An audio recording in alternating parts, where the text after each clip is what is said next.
प्रत्येक युग में आते हैं ये कबीर परमेश्वर, लेकिन अन्य युगों में सतयुग त्रेता द्वापर में ये अन्य नामांतर करके आ जाते हैं। सतयुग में सत्सुकृत नाम से, त्रेता में मुनिंदर नाम से, और द्वापर में करुणामय नाम से, और कलयुग में अपने ओरिजिनल नाम से आते हैं, कबीर नाम से, कबीर नाम से। तो पुण्यात्माओं, 600 वर्ष पहले परमात्मा ने इन श्री ब्रह्मा, श्री विष्णु, श्री शिव जी, इनके पिता और इनकी माता की उत्पत्ति बताई थी। ब्रह्मा विष्णु महेश के माता पिता की जानकारी परमेश्वर ने 600 वर्ष पहले बताई थी।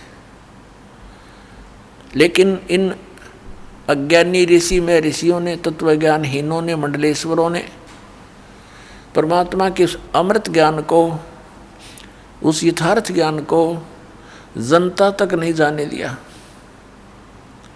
और कहते रहे कबीर झूठ बोलता है, ये अशिक्षित है, ये क्या जाने भगवान के बारे में, ये क्या जाने वेदों और गीता और पुराणों के बारे में, क्योंकि इसको अक्षर ज्ञान नहीं, ये संस्कृत भाषा से परिचित नहीं। और वो मंडलेश्वर केवल संस्कृत भाषा से तो परिचित थे, लेकिन अध्यात्म ज्ञान शून्य था उनका।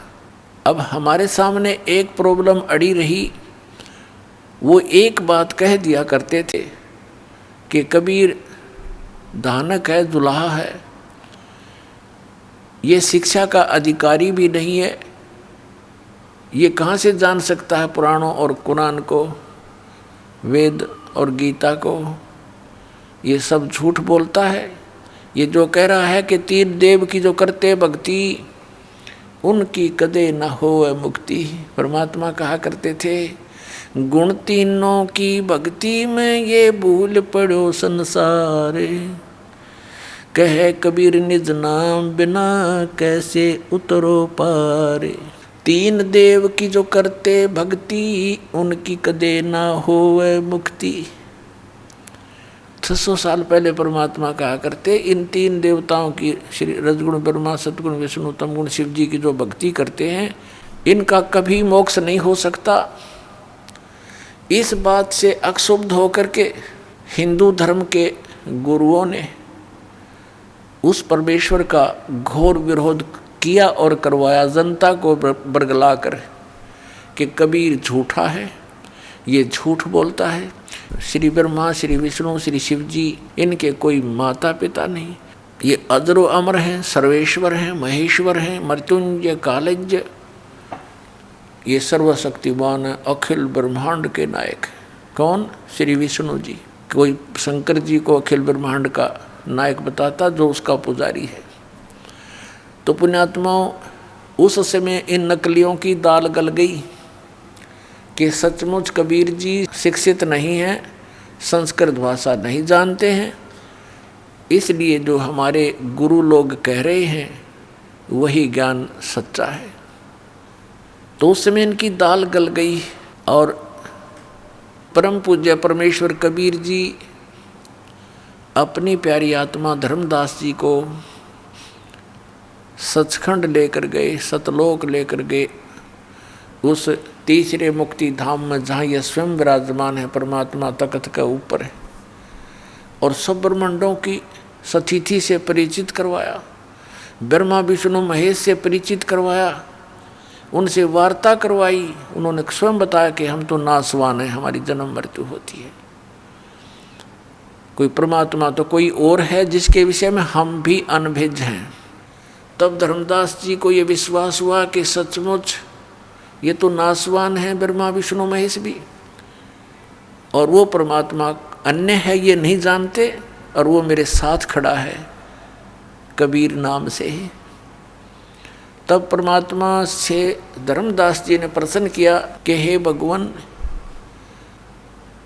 अब तो हमें पता चल गया कि श्री ब्रह्मा जी, श्री विष्णु जी, श्री शिव जी इतना नासवान है, इनकी स्वयं जन्म मृत्यु होती है, तो इनकी उपासना करने से जीव कैसे मोक्ष प्राप्त कर सकता है, और ब्रह्म तक की स्थिति नासवान है।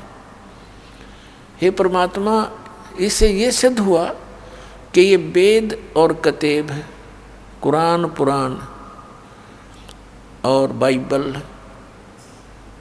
वेद और गीता, इसकी से सिद्ध हो गया कि ये सब झूठे हैं।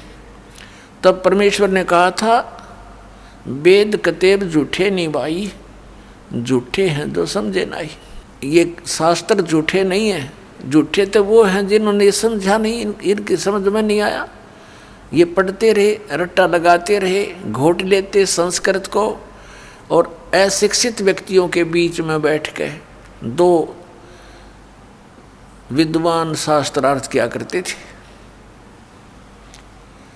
और जिसने संस्कृत ज़्यादा बोल दी, श्रोताओं के हाथ में डिसीजन होता था।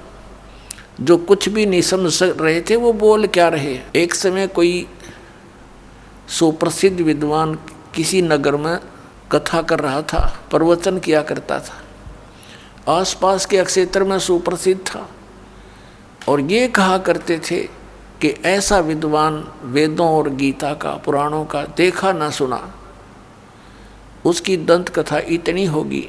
एक अशिक्षित यात्री जा रहा था अपने किसी गंतव्य प्लेस स्थान की तरफ किसी काम से, रास्ते में देखा कि सत्संग चल रहा है, कथा हो रही है, महात्मा कोई कथा कर रहा है। उसके बारे में पूछा तो बताया कि बड़े प्रसिद्ध, बड़े पहुँचे हुए महापुरुष हैं, बड़े विद्वान हैं गीता वेदों और पुराणों के।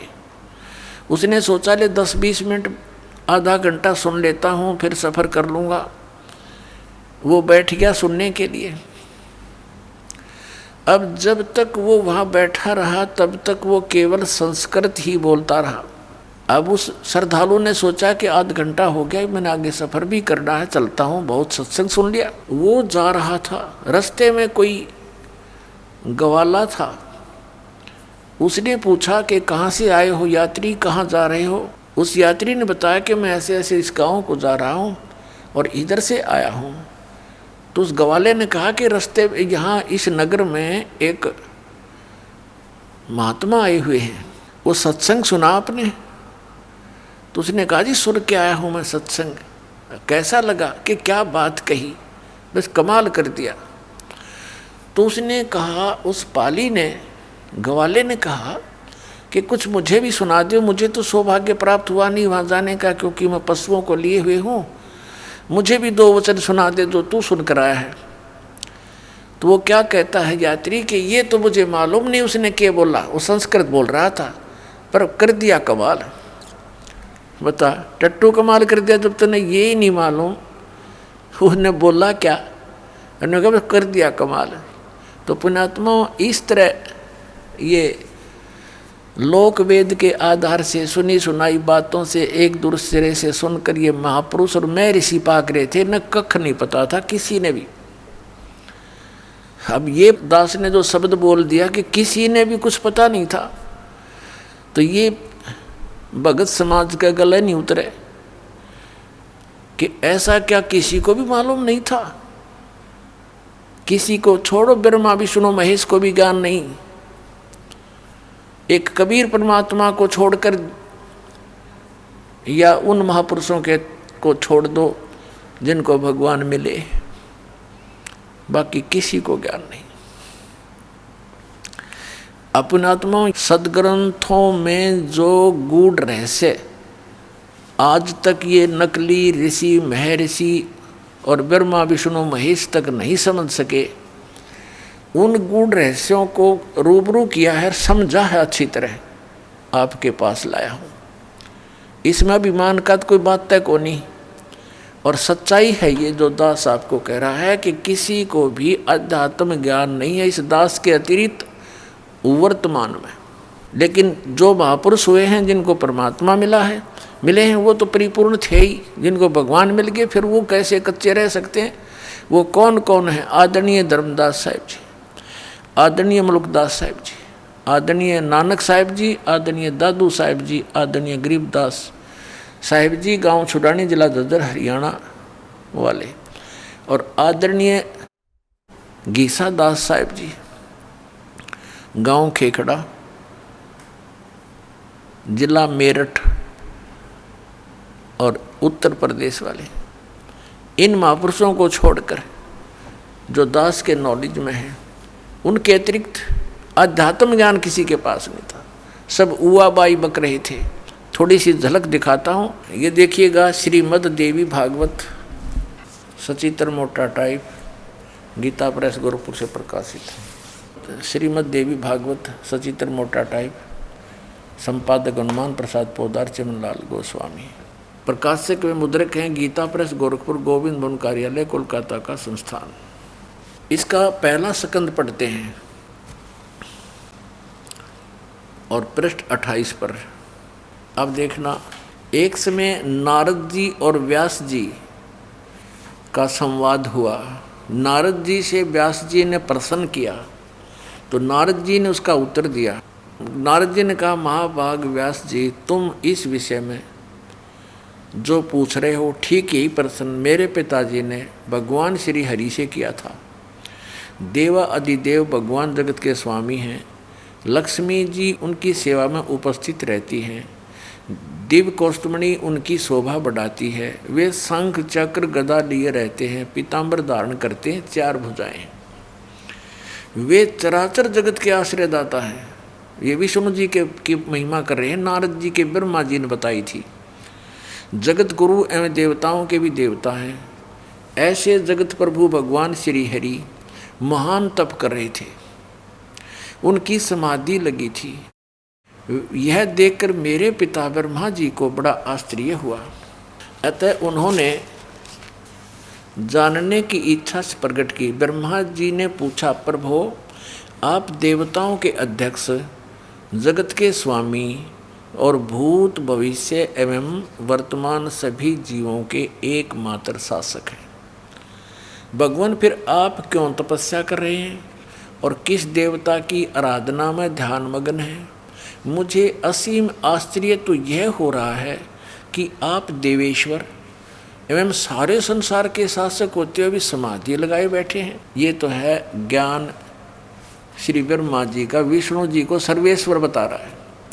ब्रह्मा जी के विनीत वचन सुनकर भगवान श्री हरि यानी विष्णु जी बोले। फिर श्री हरि कहने लगे, ब्रह्मन सावधान होकर सुनो, मैं अपने मन का विचार व्यक्त करता हूँ। देवता, दानव और मानव सब यही जानते हैं कि तुम सृष्टि करते हो, मैं पालन करता हूँ और संकर संहार किया करते हैं, किंतु फिर भी वेद के पारगामी पुरुष अपनी युक्ति से यह सिद्ध करते हैं कि रचने, पालने और संहार करने की यह योग्यता जो हमें मिली है, इसकी अधिष्ठात्री शक्ति देवी है, दुर्गा है। वे कहते हैं कि संसार की सृष्टि करने के लिए तुम राजसी शक्ति का संचार हुआ है, यानी ब्रह्मा जी रजगुण और मुझे सात्विक शक्ति मिली है, विष्णु जी सतगुण। रुद्र में तामसी शक्ति का आविर्भाव हुआ है, यानी शिव जी ये तमोगुण। उस शक्ति के अभाव में तुम इस संसार की सृष्टि नहीं कर सकते, मैं पालन करने में सफल नहीं हो सकता और रुद्र से संहार कार्य भी नहीं हो सकता। हम सभी उस शक्ति के सहारे ही अपने कार्य में सदा सफल होते आए हैं। सुवर्त प्रत्यक्ष और प्रोक्ष दोनों उदाहरण मैं तुम्हारे सामने रखता हूँ, सुनो। यह निश्चित है कि उस शक्ति के अधीन होकर ही मैं इस शेष नाग की सैया पर सोता और सृष्टि करने का अवसर आते ही जग जाता हूँ। मैं सदा तप करने में लगा रहता हूँ और उस शक्ति के शासन से कभी मुक्त नहीं रह सकता। कभी अवसर मिला तो लक्ष्मी के साथ सुखपूर्वक समय बिताने का सौभाग्य प्राप्त होता है। मैं कभी तो दानों के साथ युद्ध करता रहता हूँ। अखिल जगत को भय पहुँचाने वाले दैत्यों के विकराल शरीरों को शांत करना मेरा परम कर्तव्य हो जाता है। और देखो यहाँ कमाल कर दिया, अपने आध्यात्मिक नॉलेज में तोड़ पाड़ दिया। श्री विष्णु जी कह रहे हैं कि मुझे सब प्रकार से शक्ति यानी दुर्गा प्रकृति देवी के अधीन होकर रहना पड़ता है। उन्हीं भगवती शक्ति का मैं निरंतर ध्यान किया करता हूँ। ब्रह्मा जी मेरी जानकारी में, मेरे आध्यात्मिक ज्ञान में स्पिरिचुअल नॉलेज के आधार से विष्णु जी कह रहे हैं, ब्रह्मा जी मेरी जानकारी में इन भगवती शक्ति से बढ़कर दूसरे कोई देवता नहीं। अब आ गया अंत श्री ब्रह्मा और श्री विष्णु जी के अध्यात्म ज्ञान का। ब्रह्मा जी तो विष्णु जी को सर्वेश्वर बता रहे हैं, सब देवों के मालिक, सारे जगत के स्वामी, आश्रयदाता, और ये कह रहे हैं कि मैं तो दुर्गा के अधीन रहता हूँ, उसी का तप करता हूँ, उसी का ध्यान करता हूँ, उसी की पूजा करता हूँ, और मेरी जानकारी में, मेरे अध्यात्म ज्ञान में जितना मुझे ज्ञान है, इस दुर्गा से ऊपर कोई भगवान नहीं। ये आ गया अंत श्री विष्णु जी के अध्यात्म ज्ञान का। अब श्री दुर्गा जी क्या कहती है, देवी जी क्या कहती हैं, हिमालय राजा को अपना अध्यात्म ज्ञान बताते समय देखिएगा। 7वां स्कंद और ये 562 पृष्ठ पे, ये 562 पृष्ठ। देवी के द्वारा हिमालय को ज्ञानोपदेश और ब्रह्म स्वरूप का वर्णन। पहले तो इसने अपने विषय में कुछ जानकारी दी है, लेकिन वो उसके विषय में कह दिया ये भी कंप्लीट नहीं है। श्री देवी जी कहने लगी, पर्वतराज उस ब्रह्म का क्या स्वरूप है यह बतलाया जाता है, जो प्रकाश रूप सबके अत्यंत समीप में स्थित हृदय रूप गुहा में स्थित होने के कारण गुहाचर नाम से प्रसिद्ध और महान पद अर्थात परम प्राप्य है। वह समस्त प्रजा के ज्ञान से परे है, अर्थात किसी की बुद्धि में आने वाला नहीं है, यह तुम जानो।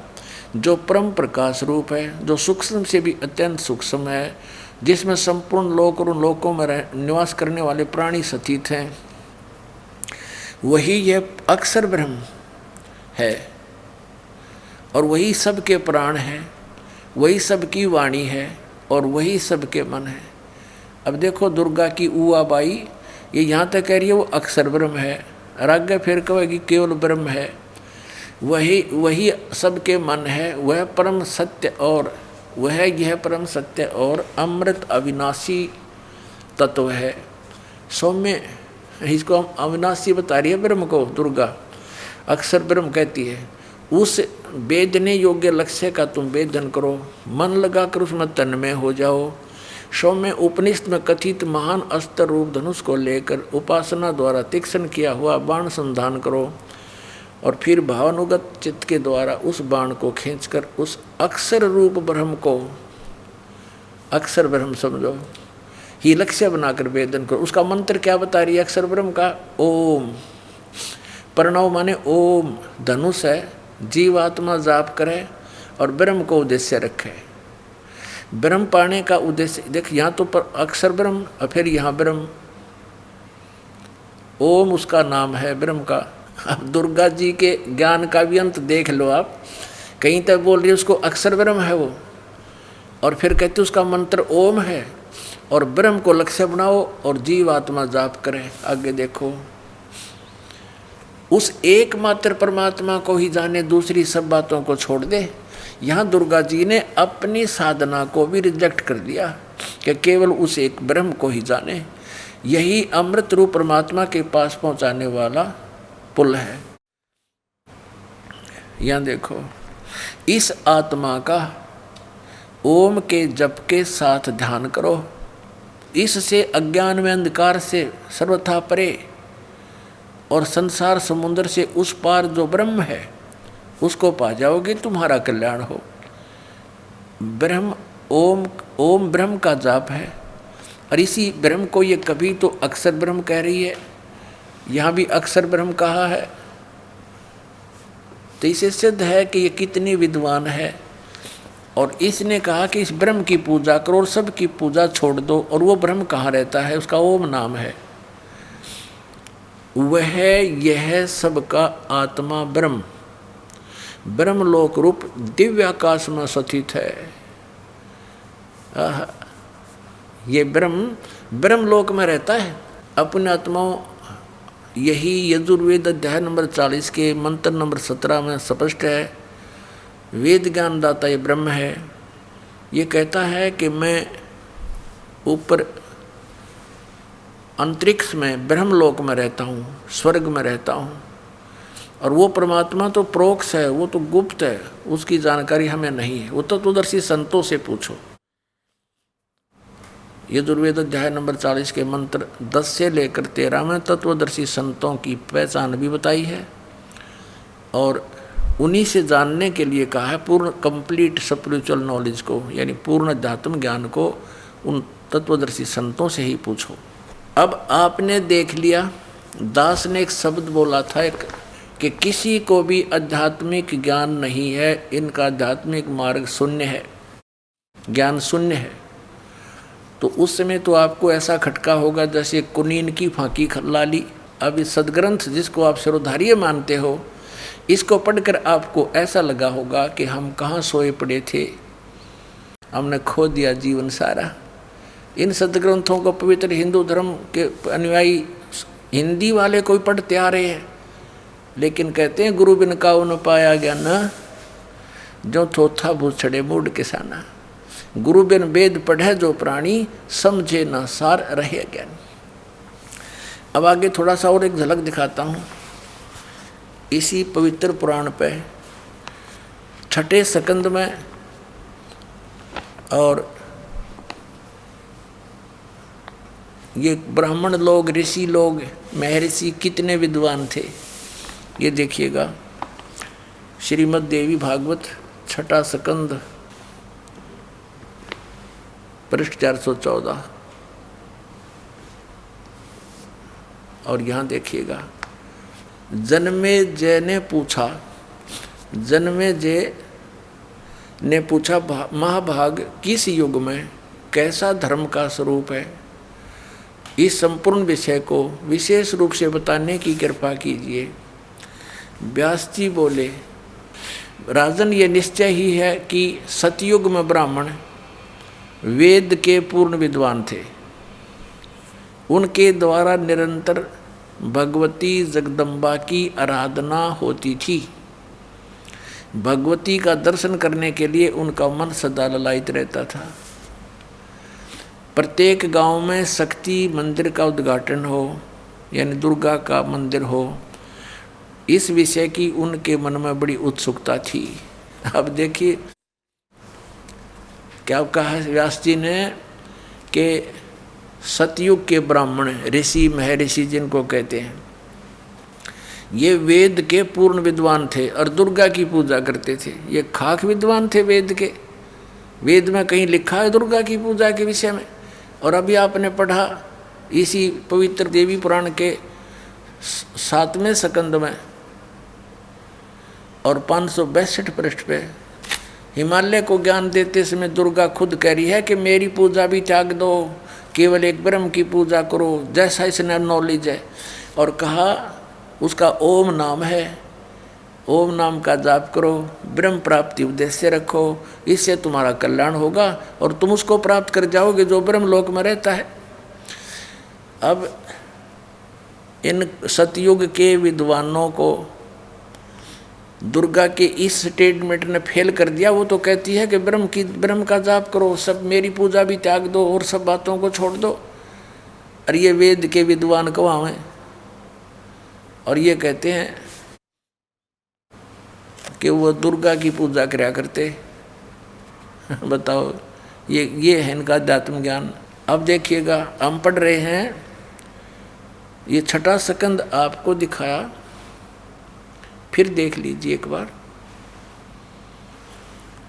414 पृष्ठ है। जन्मेजय ने पूछा महाभाग किस युग में कैसा धर्म का स्वरूप है, इस संपूर्ण विषय को विशेष रूप से बताने की कृपा कीजिए। व्यास जी बोले,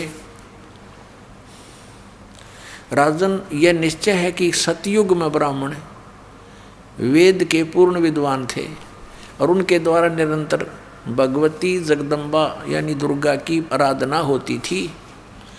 भगवती का दर्शन करने के लिए उनका मन सदा ललायित रहता था और प्रत्येक गांव में शक्ति मंदिर का उद्घाटन हो, इस विषय की उनके मन में बड़ी उत्सुकता थी।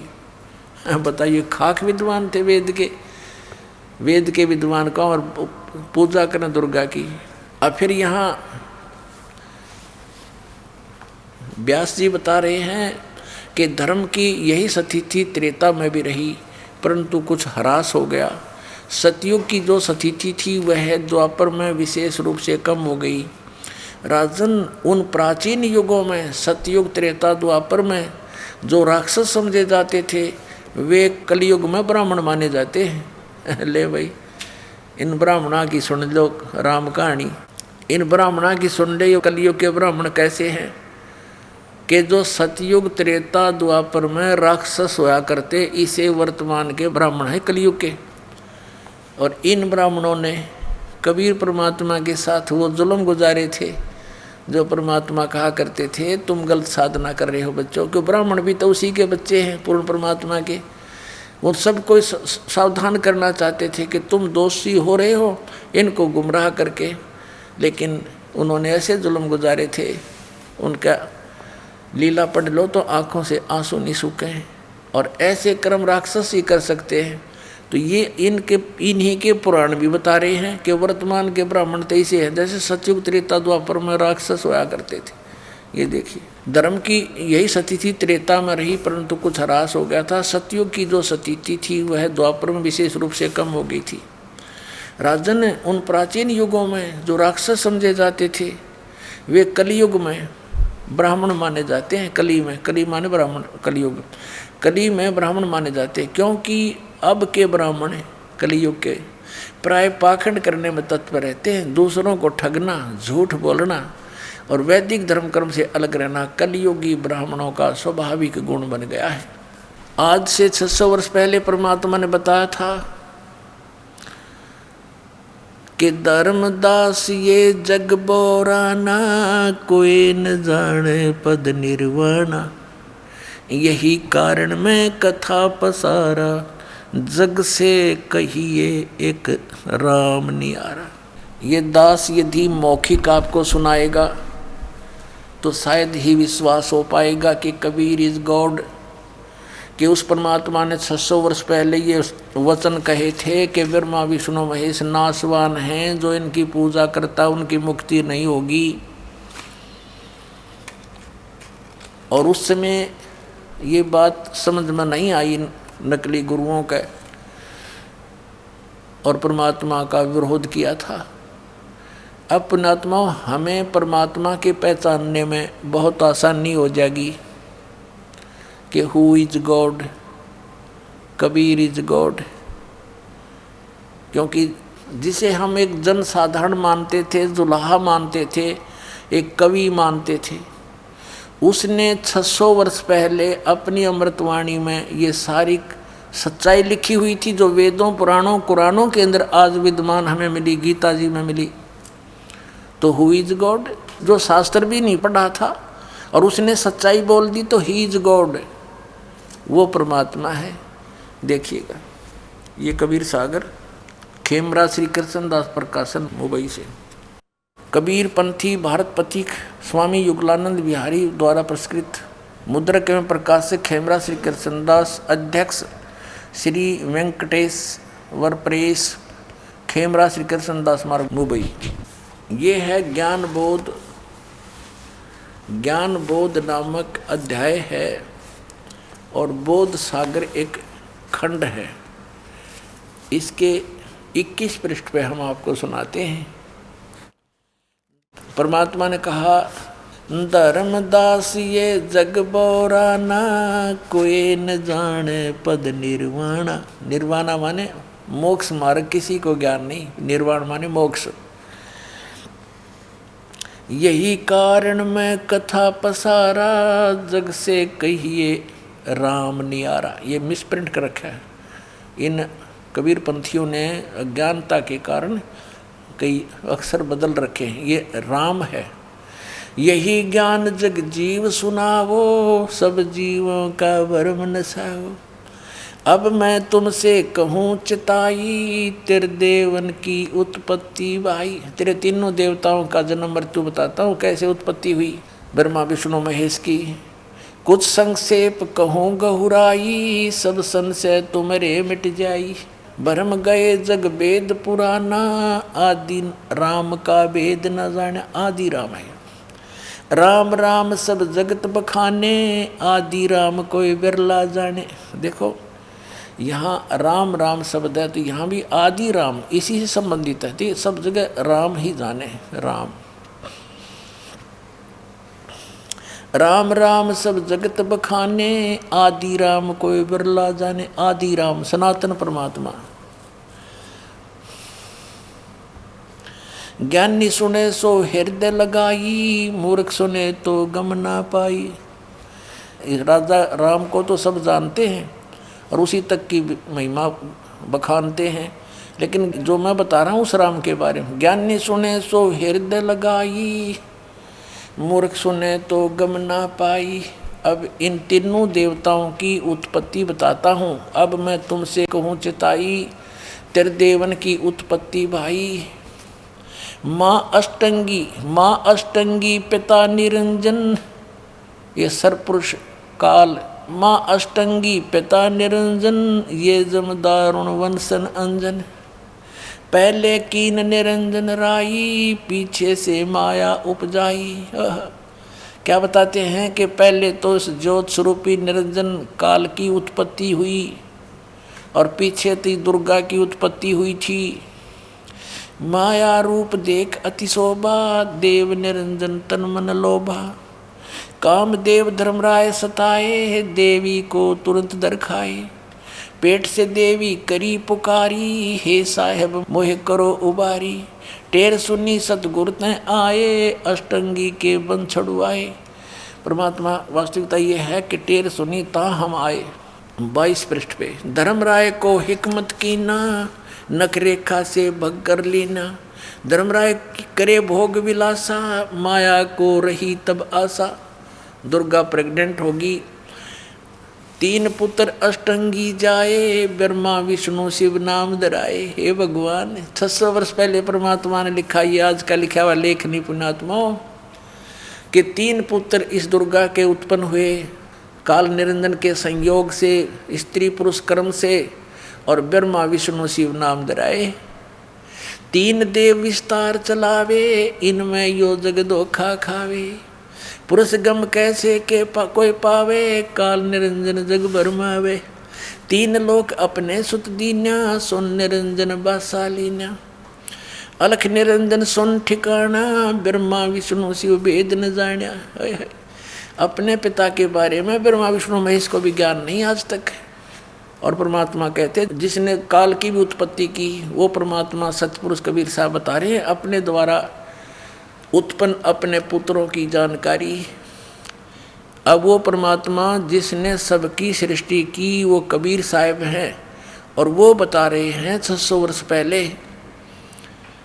जिसको ये कहते थे वेद नहीं पढ़े, गीता नहीं पढ़ी, क्योंकि संस्कृत नहीं जानता, पुराणों की क्या जाने ये, वो तो जानी जान थे, वो तो सबके रचनहार थे। उनको इन वेदों कतेबों से लेना देना क्या था, उन्हें जो बोलना था वो सच्ची बोलनी थी, वो लिख कर चले गए।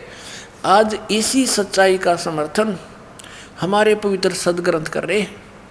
इससे सिद्ध हो रहा है कि कबीर इज गॉड, वो कबीर सृजनहार है, हमारा सबका क्रिएटर है।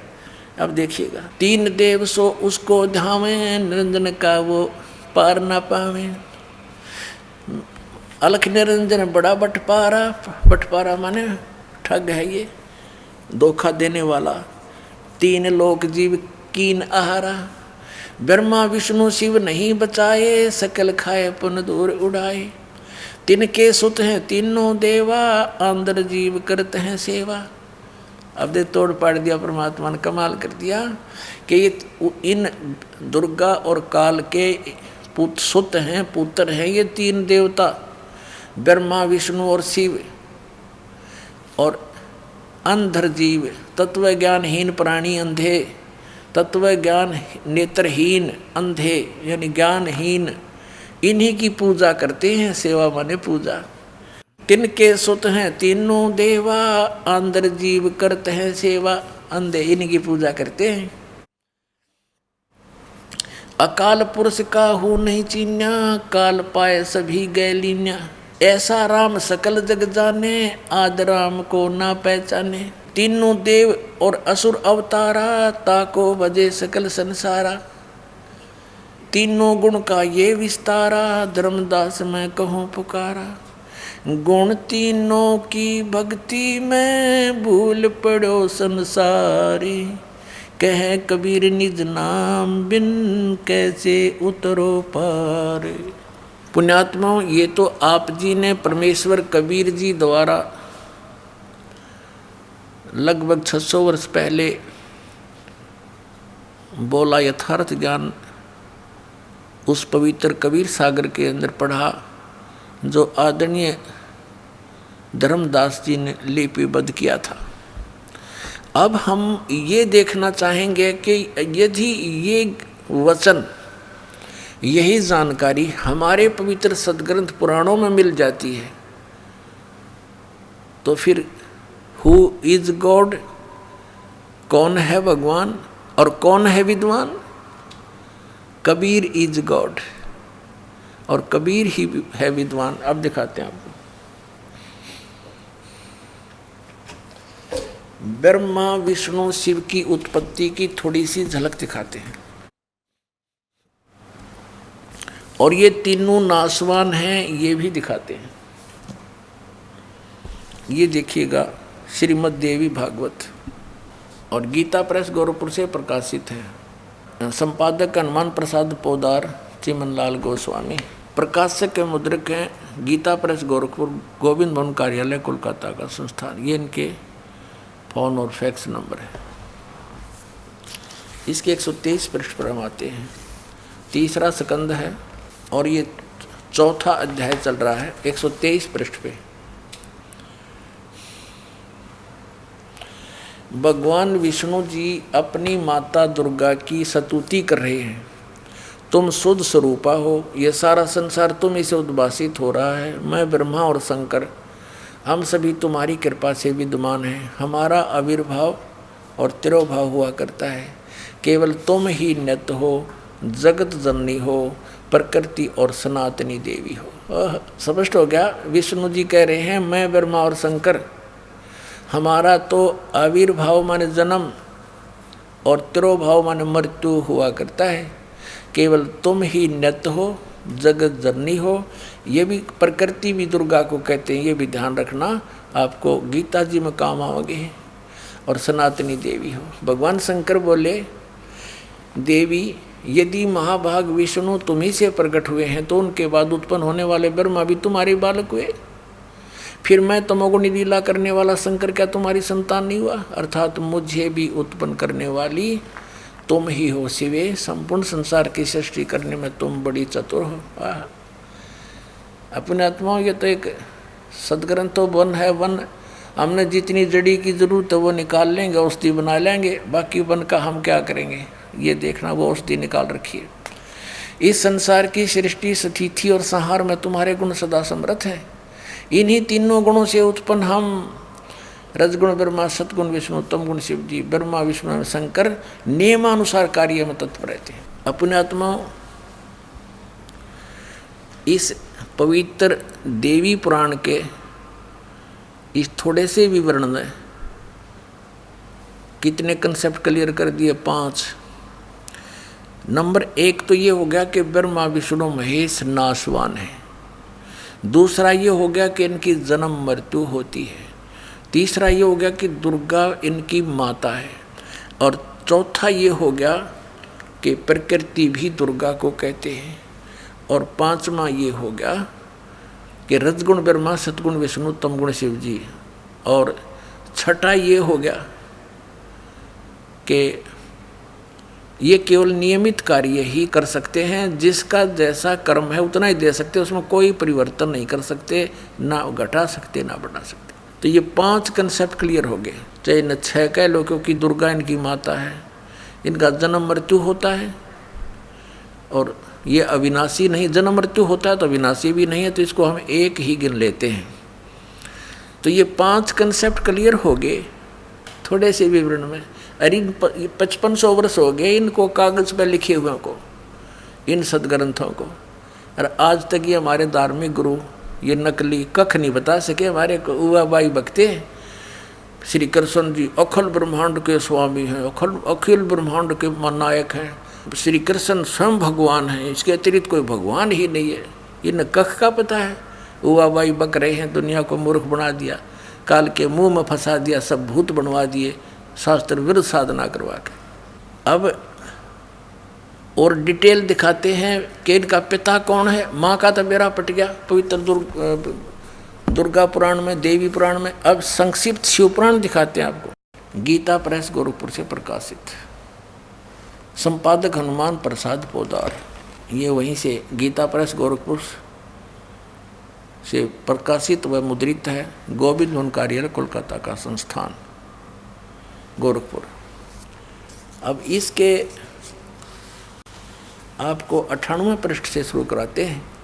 ये 98वें पृष्ठ संक्षिप्त शिवपुराण, इसके लास्ट से लेंगे थोड़ा सा, इससे आगे लिंक बन जाता है, इसका क्रम बन जाता है। अपने पुत्र नारद की यह बात सुनकर लोक पितामह ब्रह्मा वहाँ इस प्रकार बोले। 5वां अध्याय समाप्त हुआ। रुद्र संहिता, ये रुद्र संहिता है। ब्रह्मा जी ने कहा, ब्रह्मन देव श्रोमणे, तुम सदा समस्त जगत के उपकार में लगे रहते हो। तुमने लोगों के हित की कामना से यह उत्तम बात पूछी है। जिसमें चराचर जगत नष्ट हो गया था, सर्वत्र केवल अंधकार ही अंधकार था, कुछ भी नहीं था। उस समय तत् सद्ब्रह्म, इस श्रुति में जो सत्य सुना जाता है एकमात्र वही शेष था। अब ये हमने 99वें पृष्ठ पर पढ़ा, रुद्र संहिता का 5वां अध्याय, 6वां अध्याय पढ़ रहे हम संक्षिप्त शिवपुराण। अब 100 पर पढ़ेंगे। ब्रह्मा जी क्या कह रहे हैं? जिस परब्रह्म के विषय में ज्ञान और अज्ञान से पूर्ण उक्तियों द्वारा इस प्रकार विकल्प किए जाते हैं। ब्रह्मा जी का है, कुछ ज्ञान कुछ अज्ञान से विकल्प किए जाते हैं। उसने कुछ काल के बाद द्वितीय की इच्छा प्रकट की। उसके भीतर एक से अनेक होने का संकल्प उदित हुआ। उस निराकार परमात्मा ने अपनी लीला शक्ति से अपने लिए मूर्ति की कल्पना की। जो मूर्ति रहित परम ब्रह्म है, उसकी मूर्ति ये सदाशिव है। भगवान सदाशिव है। अर्वाचीन और प्राचीन विद्वान उन्हीं को ईश्वर कहते हैं। उस समय एकाकी रहकर स्वेच्छानुसार विहार करने वाले उन सदाशिव ने अपने विग्रह से स्वयं ही एक स्वरूप भूता शक्ति की सृष्टि की। अब यूँ कहता ना, कुछ ज्ञान और कुछ अज्ञान सुनाऊंगा, ऐसे सुना जाता। पूर्ण परमात्मा कबीर साहब कहते हैं, हम ब्रह्मा को मिले आकर के, ब्रह्मा को समझाया, ज्ञान इसने ध्यान से सुना, इसने मेरे को गुरु भी धारण किया। फिर दूसरी बार जब ये गए परमात्मा इनको आगे मंत्र देने के लिए, पीछे से काल ने इनकी बुद्धि फेर दी और कहा, ये सब झूठ बोलता है, ये सब झूठा है, इसकी बातों में मत आना। दूसरी बार परमात्मा गए, ब्रह्मा जी ने महत्व नहीं दिया उनको, अनदेखा किया उनकी बातों को और कहा कि नहीं, हमें जो ज्ञान है वो सही है, आप यथार्थ ज्ञान से परिचित नहीं है। लेकिन फिर भी परमात्मा से सुने उस ज्ञान को कुछ आधार बनाया इसने, निराकार आकार में होया, सदाशिव बन गया। उसने अपने ही अंग से एक स्त्री की उत्पत्ति की, दुर्गा की, जो उसके श्रीअंग से कभी अलग होने वाली नहीं थी। और वास्तविकता ये आपने सृष्टि रचना में दास ने बहुत बार सुनाई है, आने वाले समय में सुनाएंगे कि इस काल ने दुर्गा को खा लिया था, बुरी नज़र की थी इसने, दुर्गा ने सूक्ष्म रूप बनाया था, इसके पेट में चली गई थी और परमेश्वर ने ही इसके शरीर से बाहर निकाल ली थी। यह प्रकृति दुर्गा यहाँ अज्ञानपूर्ण बातें कर रहा है ब्रह्मा जी, क्योंकि इनको ज्ञान नहीं था कंप्लीट। परमात्मा से सुने हुए ज्ञान को भी अड़ंगा करके पेश कर दिया। अब देखो, उस समय एकाकी रहकर भगवान सदाशिव है, अर्वाचीन और प्राचीन विद्वान उन्हीं को ईश्वर कहते हैं। उस समय एकाकी रहकर स्वेच्छानुसार विहार करने वाले सदाशिव ने, इस काल ने, ये सदाशिव रूप में प्रकट हो गया काल, अपने विग्रह से स्वयं ही एक स्वरूप भूता शक्ति की सृष्टि की, जो उनके अपने श्रीअंग से कभी अलग होने वाली नहीं थी। ये इसने अड़ंगा अड़ा रखे यहाँ पर। उस पराशक्ति को प्रधान प्रकृति गुणवती माया उसको प्रधान भी कहते हैं, प्रकृति भी कहते हैं। बुद्धि तत्व की जननी विकार रहित बताया है, वह शक्ति अंबिका भी कही गई है। उसी को प्रकृति जोर देकर कहा प्रकृति। और सर्वेश्वरी त्रिदेव जननी, ब्रह्मा विष्णु महेश की माता, जन्म देने वाली, नित्य और मूल कारण भी कहते हैं। सदाशिव द्वारा प्रकट की गई उस शक्ति के 8 भुजाएं हैं, नाना प्रकार के आभूषण उसके श्री अंगों की शोभा बढ़ाते हैं। वह देवी नाना प्रकार की गतियों से संपन्न है और अनेक प्रकार के अस्त्र शस्त्र धारण करती है। हो गया ना, उसके 8 भुजाएं हैं, सीधा दुर्गा है ये। एकाएकिनी होकर भी वह माया संयोग वसात अनेक हो जाती है। वे जो सदाशिव हैं उन्हें परम पुरुष, ईश्वर, शिव, शंभु और महेश्वर कहते हैं। अब हम रुद्र संहिता पढ़ रहे हैं और 6ठा अध्याय 101 पृष्ठ पर आ गए हैं। वे अपने सारे अंगों पर भस्म रमाए रहते हैं। उन काल रूपी ब्रह्म ने एक ही समय शक्ति के साथ, ये नाथ गलत प्रिंट है, शक्ति यानी दुर्गा के साथ शिवलोक नामक अक्षेत्र का निर्माण किया था। उस उत्तम अक्षेत्र को काशी कहते हैं। वह परम निर्वाण या मोक्ष स्थान है जो सबसे ऊपर विराजमान है। वे प्रिया और प्रियतम रूप शक्ति और शिव, वो पति पत्नी रूप में दुर्गा और ये काल रूपी शिव, या आ गया ना। उस काल रूपी ब्रह्म ने, काल रूपी ब्रह्म कहो चाहे सदा शिव कहो, वे प्रिया और प्रियतम शक्ति और शिव जो परमानंद स्वरूप हैं, उस मनोरम अक्षेत्र में काशी में नित्य निवास करते हैं।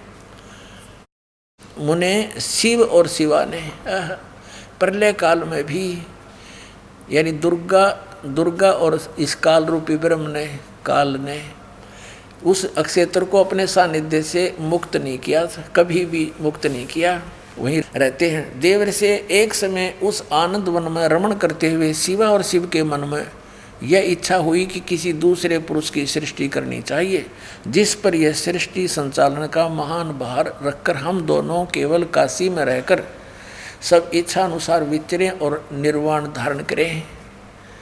ऐसा निश्चय करके शक्ति सहित सर्वव्यापी परमेश्वर शिव ने अपने वाम भाग के 10वें अंग पर अमृत मल दिया। फिर तो वहाँ से एक पुरुष प्रकट हुआ। इन्होंने, काल ने और दुर्गा ने अपना स्त्री पुरुष कर्म किया, ग्रस्त कर्म किया, उससे एक पुरुष प्रकट हुआ। उसका नाम कह दिया, एक पुत्र उत्पन्न हुआ। 102 पृष्ठ पर देखो, 102 पृष्ठ पे ये संक्षिप्त शिव पुराण हम पढ़ रहे हैं।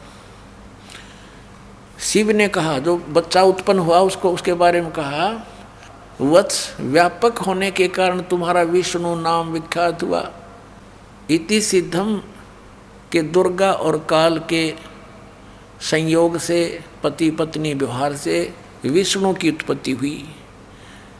अब सिद्ध हो गया विष्णु की माता दुर्गा और पिता ये सदाशिव काल रूपी ब्रह्म, ये काल है, ज्योति निरंजन है। अब ब्रह्मा के माता पिता, नेक्स्ट, ये तो 6ठा अध्याय समाप्त हुआ। देखिए अब ये हमने पढ़ा,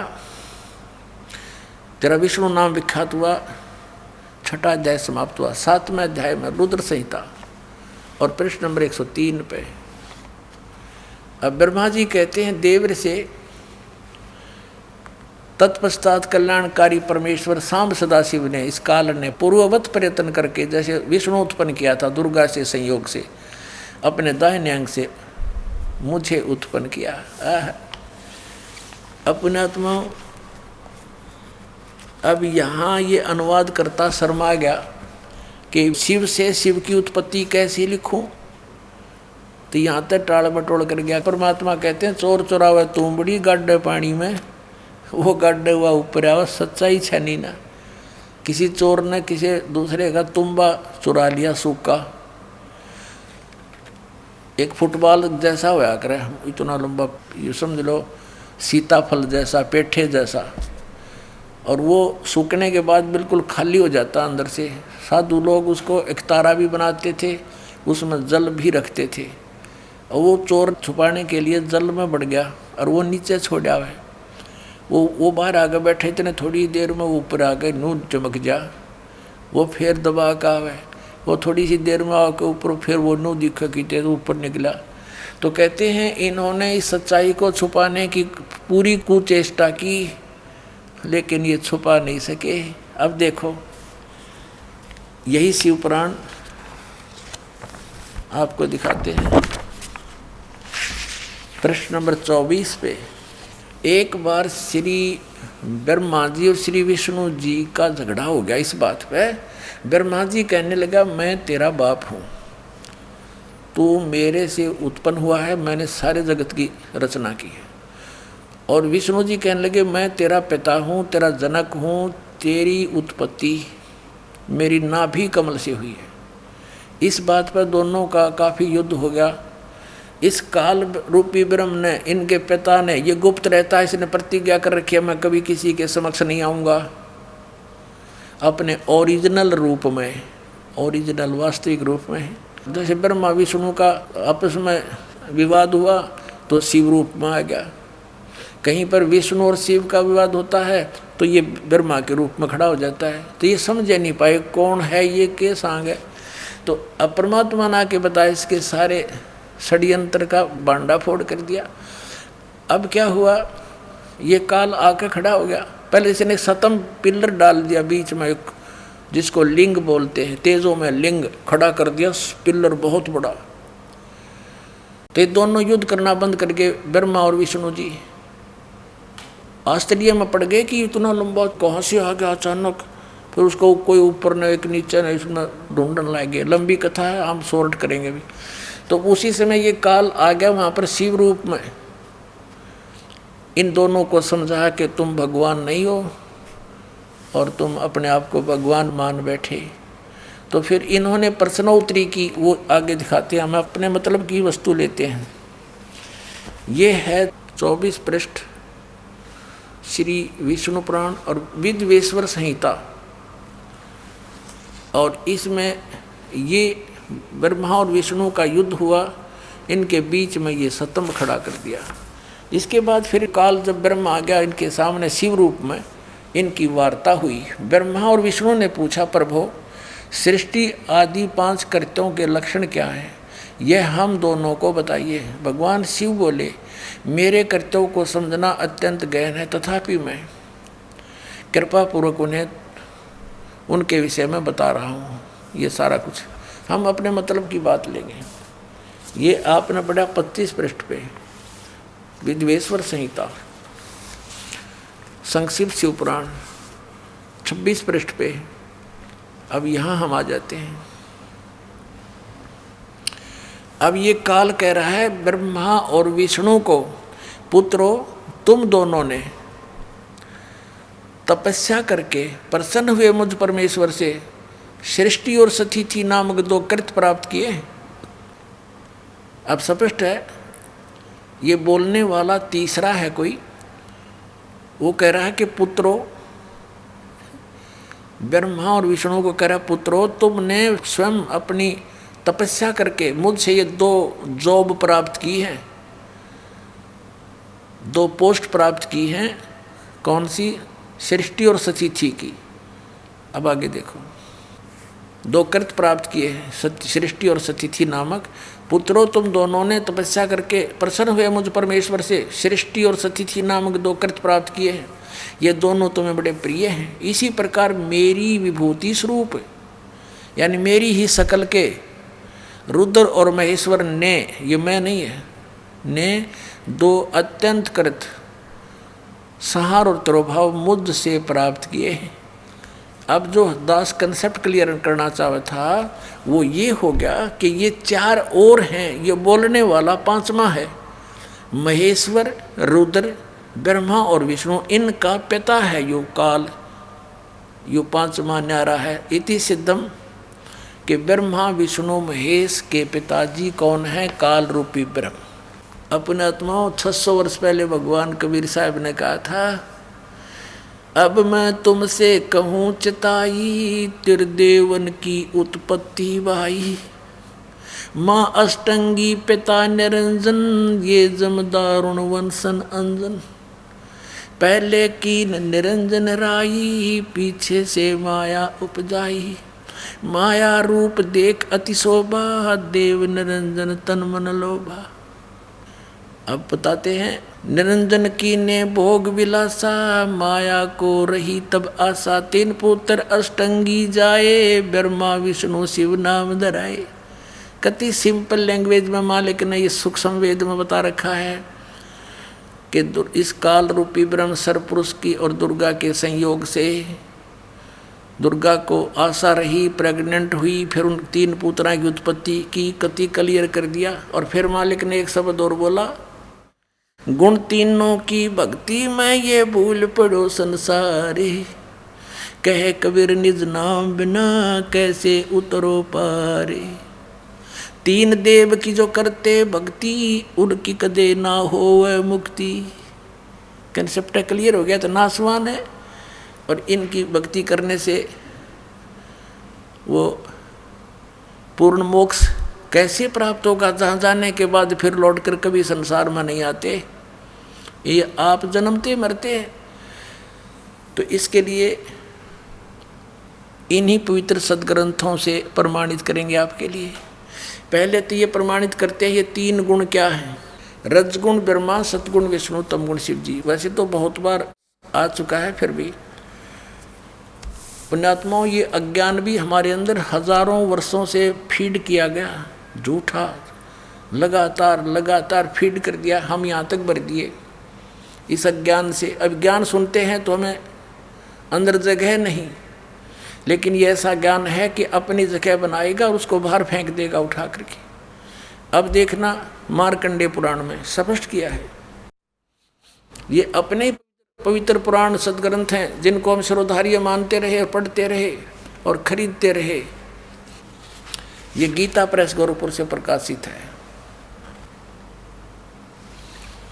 प्रकाशक एवं मुद्रक हैं गीता प्रेस गोरखपुर, गोविंद भवन कार्यालय कोलकाता का संस्थान। अब इसके 123 पृष्ठ पर ले चलते हैं आपको, 123 पृष्ठ पे।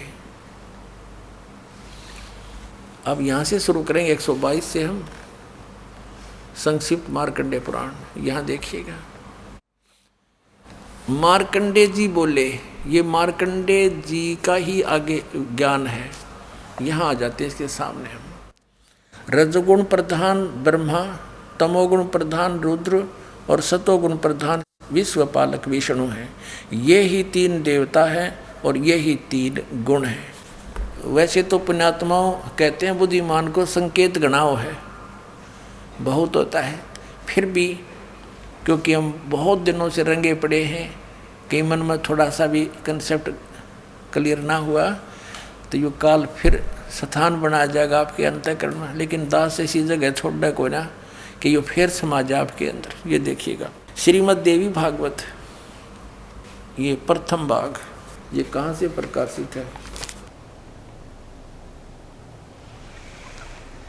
अथ देवी भागवतम सभाष्टीकम सैमात्यम, खेमरा श्री कृष्ण दास प्रकाशन, बम्बई 4 है।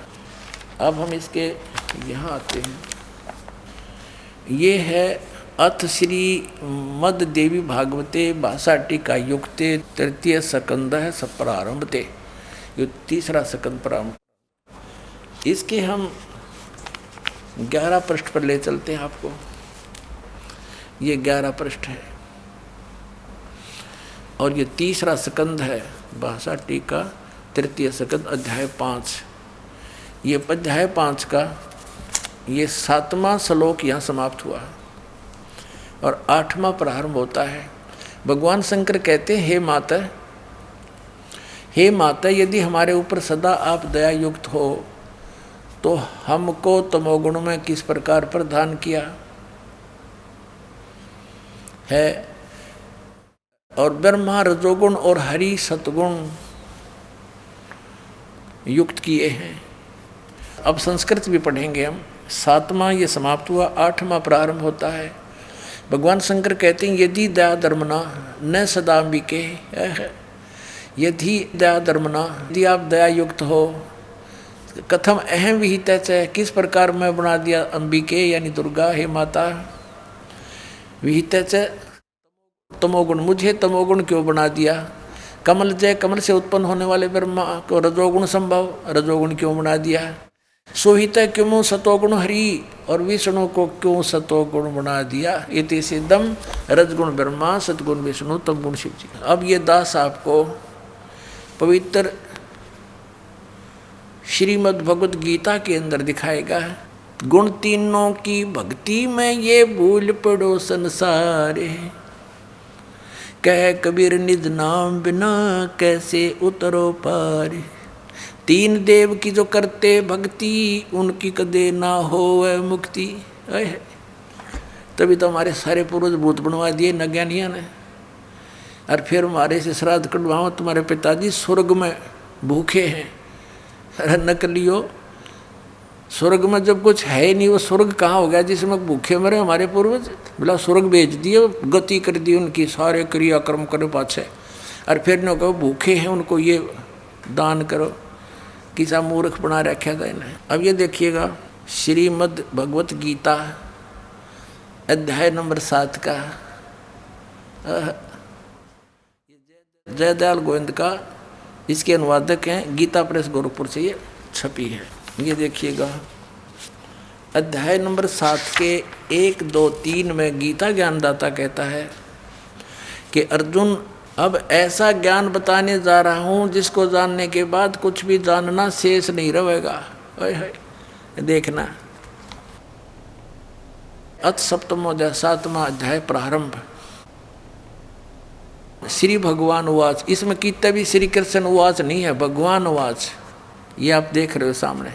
अरे के कृष्ण जी ने बोली, हे पार्थ, अनन्य प्रेम से मुझ में आसक्त चित्त मेरे प्राण होकर तथा अनन्य भाव से मेरे प्राण होकर योग में लगा हुआ, जिस प्रकार से संपूर्ण विभूति बल ऐश्वर्य आदि गुणों से संपन्न सबके आत्म रूप मुझको संशय रहित जानेगा, उसको सुन। कहते तू मुझे अच्छी तरह समझ जाएगा, वो ज्ञान बताता हूँ। साथ में देगा दूसरा श्लोक, मैं तेरे लिए इस विज्ञान से तत्व ज्ञान को संपूर्णता कहूँगा, जिसको जानकर संसार में फिर कुछ भी जानने योग्य शेष नहीं रह जाता। अध्याय नंबर 7 के और श्लोक नंबर 12 पे, क्योंकि ताज़ा ताज़ा सिद्ध हुआ है कि रजगुण ब्रह्मा है, सतगुण विष्णु, तमगुण शिव जी, ये याद रखना। अब ये गीता ज्ञान दाता ब्रह्म है, काल है, और ये कह रहा है कि और भी जो सतगुण से उत्पन्न होने वाले भाव हैं, सतोगुण यानी विष्णु से सतिथि, और जो रजगुण से तथा तमगुण से, रजगुण ब्रह्मा जी से उत्पत्ति, तमोगुण से संहार शंकर जी से, तमगुण शंकर से संहार होने वाले भाव हैं, उन सबको मुझसे ही होने वाले हैं ऐसा जान, परंतु वास्तव में उनमें मैं और वे मुझ में नहीं है। अब पुण्यात्माओं, इस काल भगवान को 1,00,000 मानव शरीरधारी प्राणियों के शरीर से निकले गंध को खाने का श्राप लगा हुआ है, जिस कारण से इसने अपने तीनों पुत्रों को ये यहाँ की व्यवस्था दे रखी है कि ब्रह्मा जी रजोगुण है, जिसके प्रभाव से हम संतानों उत्पत्ति करते हैं सभी प्राणी विवश होकर के, जीव के बस की नहीं। और सतोगुण श्री विष्णु जी के सतोगुण के प्रभाव से हम एक दूसरे में जकड़े हुए हैं, हमारे अंदर इतनी ममता भर रखी है, हमारे बस का नहीं से दूर हो सके। और तीसरा जो संहार करता है शंकर भगवान, ये भी काल का पुत्र है। तो इन तीनों से ये कहता है कि जो रजगुण से होता है ब्रह्मा जी से उत्पत्ति, और विष्णु जी से स्थिति, और शिव जी से संहार, जो कुछ भी हो रहा है इसका निमित्त कारण तो मैं ही हूँ, पर मैं इनके सामने नहीं आता, इनसे अलग रहता हूँ। अब आगे चलते हैं, देखिएगा अध्याय नंबर 7 और श्लोक नंबर आपने 12 पढ़ लिया। और भी जो सतोगुण से उत्पन्न होने वाले भाव हैं, यानी सतिथि, और रजोगुण जो ब्रह्मा से सृष्टि उत्पत्ति, और तमोगुण शंकर से जो संहार होता है, उन सब को मुझसे ही होने वाले हैं ऐसा ही जान, परंतु वास्तव में इनमें मैं और वे मुझ में नहीं है, इनसे बाहर है ये। अब 13वें में कहा है कि गुणों के कार्य रूप सात्विक, राजस और तामस, इन तीनों प्रकार के भाव से, यानी इन्हीं के ऊपर आसक्त ये सारा संसार प्राणी समुदाय, मोहित हो रहा है, इन तक सीमित है, ब्रह्मा विष्णु महेश तक। इन तीनों गुणों से, रजगुण ब्रह्मा सतगुण विष्णु तम गुण शिव जी से परे मुझ अविनाशी को नहीं जानता। ये कहते हैं इनसे ऊपर हूँ मैं, अलग हूँ। अब आगे देखो, अब 14 में कमाल कर दिया, श्लोक नंबर 14 7वें अध्याय का। क्योंकि यह अलौकिक अर्थात अति अद्भुत त्रिगुणमयी मेरी माया, रजगुण ब्रह्मा सतगुण विष्णु तम गुण शिव जी के द्वारा फैलाया गया ये जाल, ये बड़ी दुस्तर है, बड़ा खतरनाक है। जो पुरुष केवल मुझको निरंतर भजते हैं वे इस माया को ब्रह्मा विष्णु महेश से ऊपर उठ जाते हैं, उल्लंघन कर जाते हैं। यानी जो ब्रह्म से लाभ होता है वो ब्रह्मा विष्णु महेश के लाभ से अधिक स्वर्ग प्राप्ति होती है। अब यहाँ कहते हैं 15वें श्लोक में कमाल कर दिया, 7वें अध्याय के गीता जी में, माया के द्वारा जिनका ज्ञान हरा जा चुका है, रजगुण ब्रह्मा सतगुण विष्णु और तमगुण शिव जी रूपी इस त्रिगुणमयी माया द्वारा जिनका ज्ञान हरा जा चुका है, जो केवल इन्हीं की भक्ति तक सीमित है, इनसे आगे किसी की सुनना नहीं चाहते। आसुर स्वभाव, राक्षस स्वभाव को धारण किए हुए मनुष्यों में नीच और दूषित कर्म करने वाले मूढ़ लोग, मूर्ख, माम न प्रपदन्ते, मुझको नहीं भजते। यानी जो ब्रह्मा विष्णु महेश तक की भक्ति में लगे रहते हैं, उनके बारे में क्या बताया है कि असुर स्वभाव को धारण किए हुए मनुष्यों में नीचे और तेरा जो वही हो, और दूषित कर्म करने वाले मूर्ख लोग पुण्यात्माओं। परमात्मा ने 600 वर्ष पहले कहा था, 3 देव की जो करते भक्ति उनकी कदे ना होवे मुक्ति। और गीता जी ने इनको क्या संज्ञा दे दी आपके समक्ष है।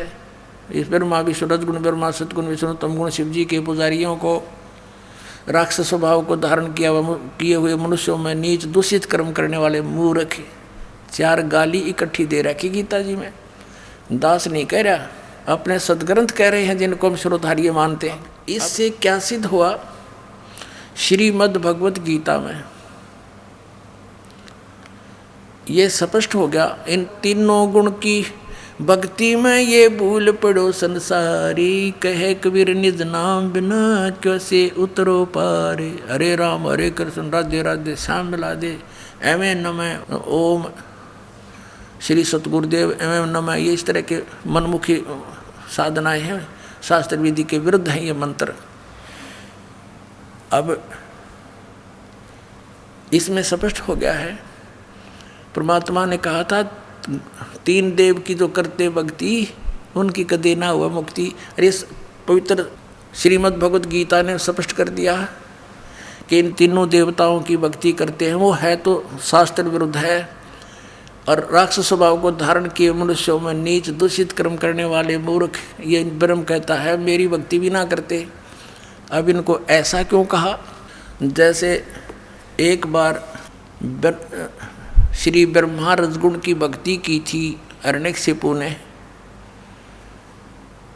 रजगुण ब्रह्मा जी की, और सिद्धि प्राप्त करके भगवान बन बैठा, अपने ही पुत्र प्रहलाद का शत्रु बन गया।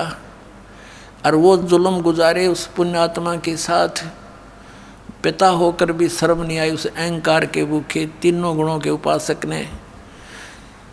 ऐसे जुल्म की राक्षस कहलाया और कुत्ते वाली मौत मारा गया। भगवान ने आकर उसकी छाती पाड़ी, पेट पाड़ के गिर दिया।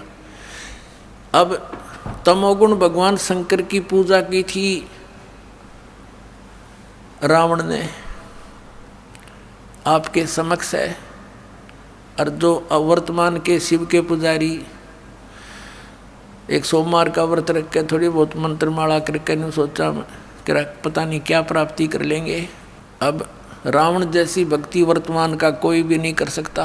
यहाँ से धड़ काट के, यहाँ से काट के 10 दोनों भुजा से समर्पित कर दिया था। और जैसा किया वैसा ये दे सकते हैं भगवान, वैसा ही इसको दे दिया। लेकिन दुर्बुद्धि नहीं गई, राक्षस कहलाया, कुत्ते वाली मौत मारा गया। और कैसा दूषित कर्म किया, अपनी ही माता को, सीता को उठा लाया, जो शंकर भगवान के बड़े भाई की पत्नी थी, उसको उठा लाया, पत्नी बनाने की चेष्टा कर रहा था अपनी माँ को। इसे दुष्ट और कौन होगा, दूषित कर्म और क्या होगा, कुत्ते वाली मौत मारा गया और राक्षस कहलाया।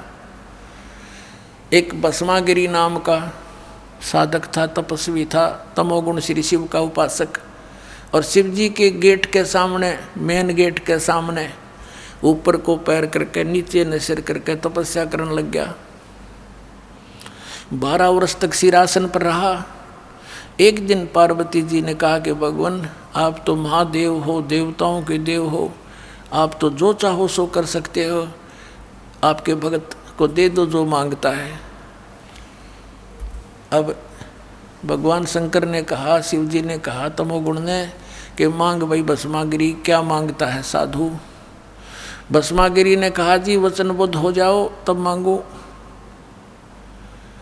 भगवान शिव ने कहा ठीक है भाई, मैं वचनबद्ध हो गया, प्रतिज्ञा करता हूँ तू मांगेगा वही दे दूंगा, वचन है मेरा।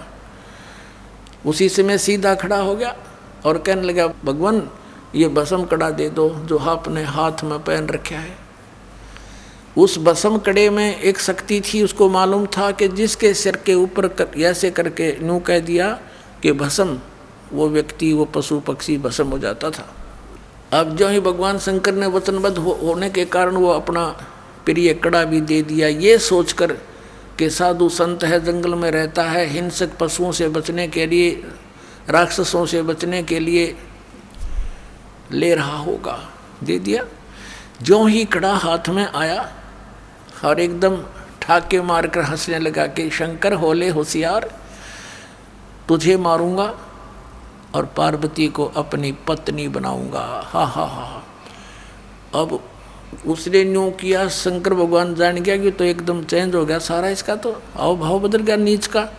भगवान शंकर ने डांक ठोक दी, फुल स्पीड तक भाग लिया, 100 की स्पीड तक। आगे आगे भगवान और पीछे पीछे पुजारी जा खखाट पटा। तो परमात्मा ने आके रजा करी, उनके शंकर जी के और उस पुजारी के बीच में आकर पार्वती रूप बना के खड़े हो गए खुद परमात्मा। और वो तो पार्वती के लिए भाग ही रहा था, उसने सोचा चल 2 बात कर लेता हूँ पार्वती से, रुक गया। अब पार्वती रूप में परमात्मा ने कहा कि आप रुक जाओ, क्यों भागे जा रहे हो, आओ बैठो 2 बात करेंगे।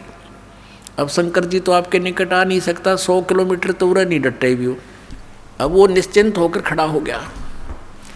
पार्वती रूप में प्रभु ने कहा कि मुझे कुछ डांस करके दिखा ताकि मेरा मन प्रसन्न हो, आपको पसंद करूं। अब वो कहने लगा मैंने नाचना तो ना आता, मैं साधु संत, मैंने तपस्या की है। तो पार्वती रूप में भगवान ने कहा कि मैं सिखाती हूँ तुझे, पहले डांस करके दिखा मुझे। इस हाथ को ऐसे कर, इस पैर को ऐसे कर, इसको ऐसे कर, इसको ऊपर ला, इसको नीचे कर। धीरे धीरे जिस हाथ में उसको कड़ा था वो सिर पर आ गया ना, तो उस बोली बूझ के जब कह दिया भस्म, वो भस्मागिरी नष्ट हुआ। अब उस कड़े को लेकर विष्णु रूप धारण करके परमात्मा शंकर भगवान के से काफ़ी आगे खड़े हो गए और कहा कहाँ दौड़ रहे हो। बोले नाथ कहाँ चले, शंकर जी कहाँ जा रहे हो, कि भाग ले विष्णु भाग ले, पीछे एक दुष्ट आ रहा है, उसने मेरे से धोखा किया है। तब विष्णु रूप में प्रभु ने कहा कि देख ये तेरा कड़ा में ले आया, उससे भाग, डरे मत, वो मैंने नाश मार दिया है। कि नहीं नहीं ये कोई और होगा, कि वही है, चिंता ना कर। दौड़ता दौड़ता पूछ रहा कैसे क्या कर दिया, कि मैंने उसको ऐसे ऐसे पार्वती रूप बनाया, उसके सामने खड़ा हो गया, उसको गंड नाच नचा के और उसको ऐसे किया जब वो मार दिया। शंकर भगवान ने कहा मुझे उसकी वो ऐस दिखा दे, राख कहाँ सी जलिया है। वो लिया के दिखा लिया ना कि यो पड़ा उसकी राख। जब कलेजे की धड़कन बंद हुई भगवान शिव जी की, जिसको अविनाशी कहा करते, अजरो अमर मृत्युंजय कालज सर्वेश्वर महेश्वर। बताओ, ये थे हमारे टीचर हिंदू धर्म के, नकली गुरु, मूर्ख बना रहे हमारे को हजारों वर्षों से। अपने आत्माओं, ये तो 2 गुणों के पुजारियों का निर्णय हो गया किसे थे ये, राक्षस स्वभाव को धारण किए मनुष्यों में नीच दूषित कर्म करने वाले मूर्ख। अब भस्मा गिरी जैसा नीच कर्म कौन करेगा? भगवान की पत्नी पे, और नीत खराब कर दिया अपनी माँ पे। तो इसे दुष्ट गीता जी में कहा है, राक्षस स्वभाव को धारण किए। भस्मा असुर कहलाया, भस्मा राक्षस कहलाया, भस्मा गिरी से। अब सतोगुण श्री विष्णु जी के पुजारी वैष्णु धर्म, वैष्णु साधु होते हैं। एक समय हर की पैड़ी हरिद्वार के अंदर एक कुंभ के पर्व की, कुंभ के मेले की, त्योहार की पर भी लगी। हर की पैड़ियों पर वो पर भी लगनी थी, वहाँ स्नान करना था। तो सभी ये षटदल बोला है न, 6 प्रकार के को गिरी, पुरी, नागा, सन्यासी, वैष्णु, नाथ, ये षटदल कहलाते हैं। दल माने संख्या, अलग अलग ग्रुप, दल माने पूरा समूह। तो ये सब षटदल अपने अपने स्थान पर, अपने अपने डेरों में, अपने अपने ग्रुप में, गिरियों में गिरी, पुरियों में पुरी, सन्यासियों में सन्यासी, नागाओं में नागा, वैष्णुओं में वैष्णु साधु जा करके अपने ग्रुप में वहाँ हरिद्वार में इकट्ठे हो गए। ये ऐसा ही करते हैं। और जब स्नान करने का समय आता है उस समय ये सभी चल पड़ते हैं अपने मुखिया के पीछे पीछे। अपने अपने अलग अलग गिरियों का मुखिया अलग होता है, पुरियों का अलग, सन्यासियों का अलग, वैष्णवों का अलग, नागाओं का अलग। ये नागा और गिरी, पुरी, सन्यासी और ये नाथ, ये सारे तमोगुण शिव के उपासक, सतोगुण विष्णु के उपासक, वैष्णव साधु। पहले नागा पहुंच गया पूरा ग्रुप, कोई हजारों की संख्या में, 50-60 हज़ार। और हर की पैड़ी पर नहाने के लिए पोजीशन पकड़ के पहले स्नान करने लगे। पीछे से आगे वैष्णव का समूह पूरा। वैष्णव ने आकर कहा कि हे सतोगुण वैष्णव, विष्णु के उपासकों ने कहा कि हे नागाओ, तुम पहले स्नान मत करना, प्रथम हम स्नान करेंगे, हम सर्वश्रेष्ठ हैं। नागा कहने लगे नहीं, हम सर्वश्रेष्ठ हैं, हम प्रथम स्नान करेंगे, हम त्यागी और बैरागी हैं, हम नी इच्छा रहते हैं, हम वस्त्र तक भी ग्रहण नहीं करते और हम सर्वश्रेष्ठ हैं, हम प्रथम स्नान करेंगे। अब वैष्णव साधु कहने लगे वो संत कि तुम काहे के श्रेष्ठ हो, हैं? तुम नंगे फिरते हो पशु की तरह, राख लपेटे रहते हो, आज तुम नहाने वाले बन गए, शरड फिरडो, टट्टी के हाथ भी ना धोते तुम, आज प्रथम स्नान करने पर तुल गए हो। अब इतनी बात से वो क्षुब्ध हो गए। कौन? नागा। भगवान भूल गए, वो कुंभ का मेला की पर भी भूल गए, उल्टे फिर गए एकदम। और उसने उनके बाल पकड़ लिया, उसने उनके गुट्टम गुट्टा, फिर तलवार निकाल लाए, तीर मारे एक दूसरे के, पूरी छुरी घोंप देने एक, यानी बुड़के भर भर काट खाए, कत्लेआम कर दिया। 25,000 ये त्रिगुण उपासक कटका भर गए वहाँ हर की पैड़ी हरिद्वार के अंदर। ओए होए। अब इसके विषय में सुख संवेद में कहा है, तीर तुपक तलवार कटारी जम दड़ जोर बदावे हैं, हर पैड़ी हर हेत न जाण्या वाजा तेग चलावे हैं, काटे शीस नहीं दल करुणा ये जग में साध कमावे हैं, जो जन इनके दर्शन को जावे उनको भी नरक पठावे हैं। ओए होए।